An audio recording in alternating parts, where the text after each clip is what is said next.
Okay, these are my audience, and I'm going to present a persuasive speech.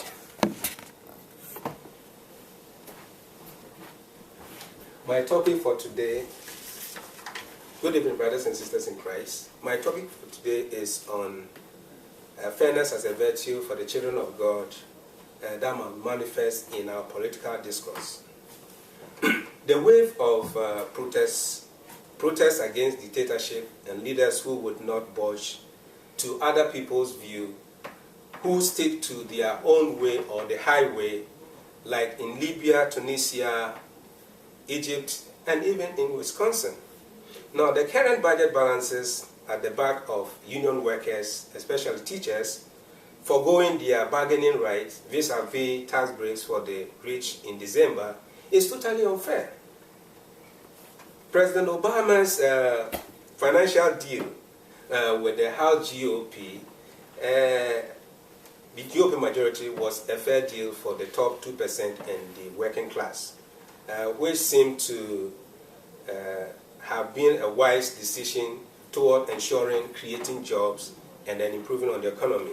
Now, based on my research on fairness as a virtue for children of God by Garnett Hardin, a professor emeritus of human research at the University of California, Santa Barbara, Stanley Hauerwas, a theologian, and In-Young Lee, a graduate student in theology and ethics at Duke University, and Tony Ritchie, a bishop at Church of God, Cleveland, Tennessee, and an adjunct professor of systemic theology at Regent University School of Divinity.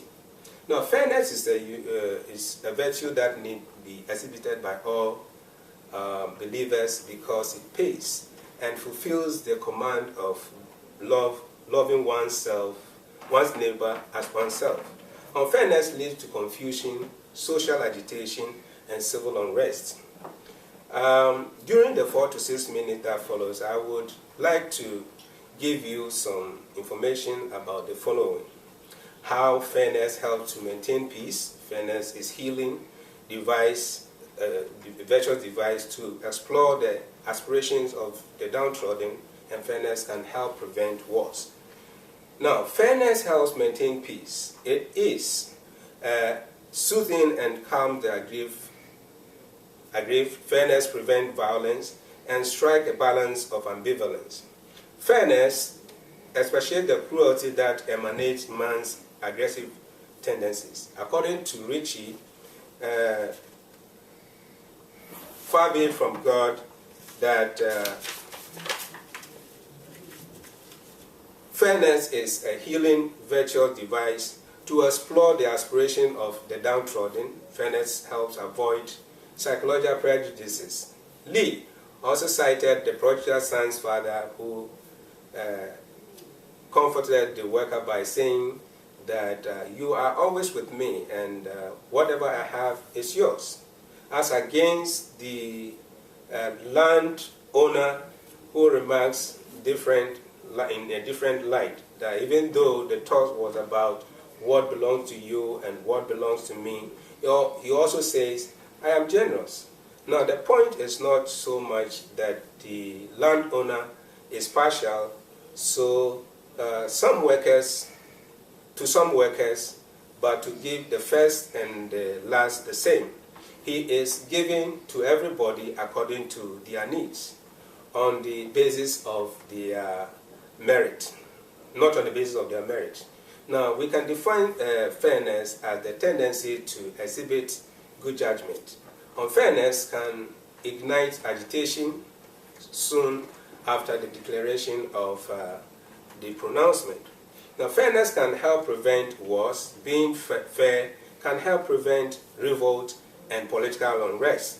According to Hauerwas, Christian ethic is, as a self-conscious activity, is a rather recent development, and argued that providing the moral procedure is necessary to sustain a society of fairness and relative justice. Judicial biasness can breed unfairness. Unfair policy or laws can incite social agitation and protestations. There are 4 ways to prevent violence. Stay in the middle or remain neutral, not hurting either side. Seek to shed light on your stance, to lay bare a sound judgment, and consult either side to strike a compromise in the best interest of the universal good. Master the courage of feeling for either side as if it was you. Now, avoid unnecessary agitation by recognizing the fact that fairness is soothing and calms the aggrieved. Fairness helps avoid psychological prejudices.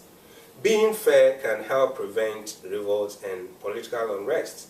And there are 4 ways to prevent violence. Now, so today we have learned how fairness helps to maintain peace. Fairness is a healing virtual device to expel the aspirations of the downtrodden. And then fairness can help prevent wars. Now, to prevent violence, resort to fairness and learn to compromise to appease both parties in contention so that one presiding always moves to the center. Thank you.